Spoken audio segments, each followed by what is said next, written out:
മദ്ബഹ കർത്താവിന്റെ കല്ലറ സ്ഥിതി ചെയ്യുന്ന തോട്ടത്തെയാണ് സൂചിപ്പിക്കുക.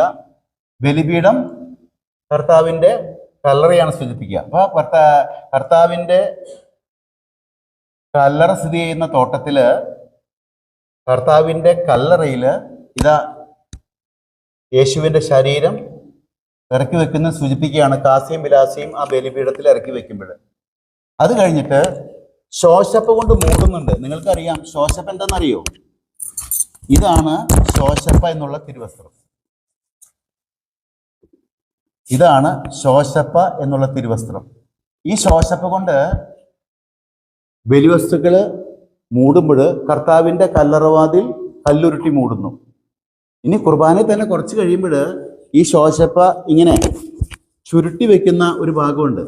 ഇങ്ങനെ ചുരുട്ടി വെക്കുന്ന ഒരു ഭാഗമുണ്ട്.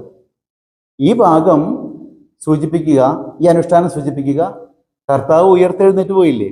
അപ്പൊ കർത്താവിന്റെ ശൂന്യമായ കല്ലറയിൽ ചുരുണ്ട് കിടന്നിരുന്ന കച്ചയാണ് ഈ സമയത്ത് നമ്മൾ ഓർക്കുക.